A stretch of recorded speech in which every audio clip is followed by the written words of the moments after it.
Jury selection is underway for the retrial of an accused serial killer. Hello, I'm Steve Eager. Hello, everybody. I'm Heather Hayes. Billy Chemirmir's first capital murder trial in Dallas ended last year with a hung jury, 11-1 in favor of conviction. He was indicted for the murders of 18 elderly women, many of them smothered with pillows to make it look like natural causes.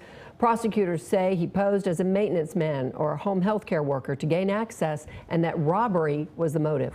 Fox 4's Sean Rabb has a closer look at what will be different with the retrial. Sean.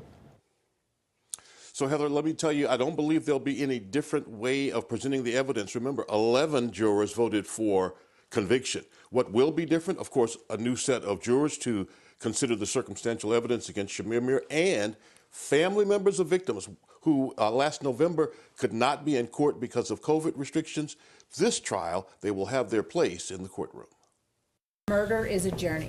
This trial was just a check mark along that journey. For families of 18 people allegedly killed by Billy Chemirmir, the journey for justice continues.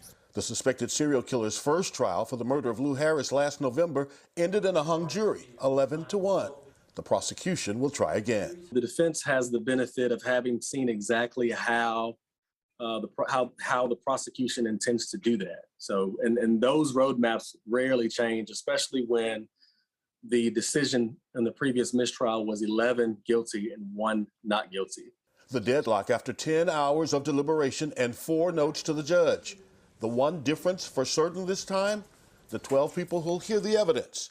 Attorney DeMarcus Ward is not involved in this case. Jury selection is extremely important. Because there's been so much publicity around Billy Chemirmir before and after the first trial, when it comes to selecting jurors, the prosecution and the defense face the same challenge. Determining whether that exposure rises to a level of influencing them to the extent that they would bring more into the courtroom than they should. Jury consultant Casey Miller not assisting in jury selection.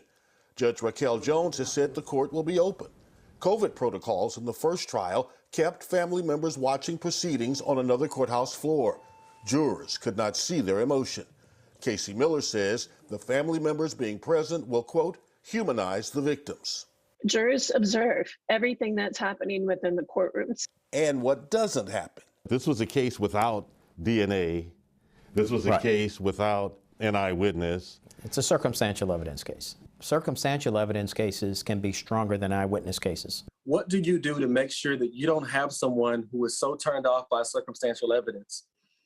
How do you convince all 12 people that we're not asking you to look at everything in a vacuum? We're asking you to consider all of these things. So, can the prosecution, this is the question, put together the evidentiary puzzle in such a way that convinces the jurors without DNA and eyewitness testimony that Billy Chemirmir is guilty? Or will it be, as the defense has argued, that sometimes, and they say in this case as well, things aren't always what they seem? Testimony starts Monday morning. Expect the trial to last all of next week.